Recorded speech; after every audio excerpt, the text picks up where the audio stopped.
Well, g'day and welcome to another edition of Chewing the Fat. The AFLW is not far away. It starts in a couple of weeks' time with a big game between Adelaide and the Western Bulldogs in the 2nd of February, last year's Premiers. Who better talk about it than one of the Stars 2017 Premiership player with the Crows? That is Ebony Marinoff. Thanks for having me, guys. Looking forward to it. Now, as I mentioned before, a big game in a couple of weeks' time. We'll get to that in a moment, though, Eb. The last week you guys were in Darwin playing against Freo in a bit of a practice match. How did that one go? Yeah, really good.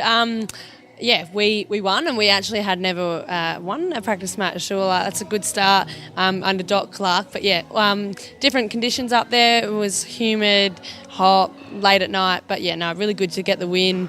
In saying that, just a trial match, we took a lot from it. Doc rolled the magnets. A lot of girls played in a lot of different positions, and we just got to try what we, I guess, had been working on the past 3 months. So it was a good one. And was it pretty warm over there in Darwin as well? Yeah, I think it was about 36 degrees, but 80% humidity. So pretty muggy up there when playing, sweating as soon as you walk out the door. So yesterday wouldn't have been too much of a problem then being 46 because you're pretty well used to that anyway. So yeah, well, we've actually had some hot weather, like as you would know. We've had, the past month's been a scorcher, even training in 35 degrees. It's not the greatest fun, but you go out and you get training done and you don't complain, because at the end of the day you got to play footy in whatever conditions brings at you.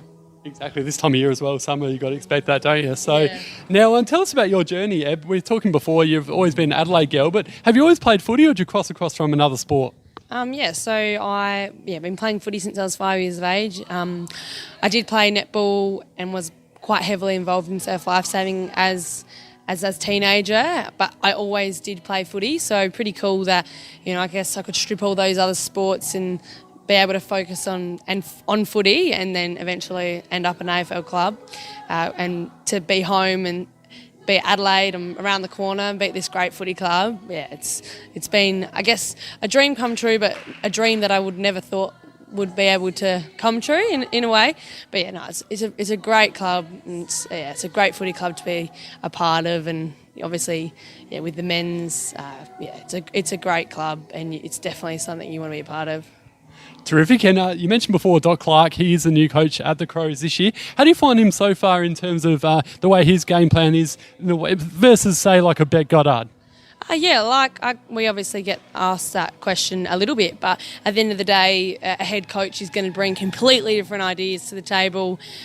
Doc's fortunate enough to have been in AFL footy for 20 odd years and been coaching for 10 plus years. So you don't stay in the AFL system for that length of time if you don't bring something pretty cool and exciting and authentic, and that's definitely what Doc Clark brings. But in saying that, he's aware of where us women are at compared to probably with him in the AFL system with the Crows boys and things like that. So he just takes a simple approach, but a very smart man in saying that, and what he's able to do in still keeping us adaptable to what he wants us to bring game day. And of course, I've been involved in the footy clubs myself for a long period of time, and we love a bit of banter and stuff. Is it like that with the women's footy club as well? Yeah, definitely. Banter brings fun, and fun's the best way to play your best footy. So we have lots of fun here, and Doc's a really quirky, funny man. He laughs at his jokes all the time, but I guess we laugh with him, so it's all right. And so who's some of the practical jokers from the team, or you're not allowed to say?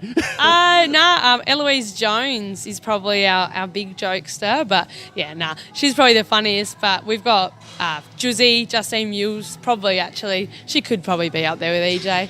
EJs are sometimes a little bit silly, but Jussie's just a funny girl, Ange probably, but we all like to have a laugh, so probably all have our moments to be a bit of a jokester.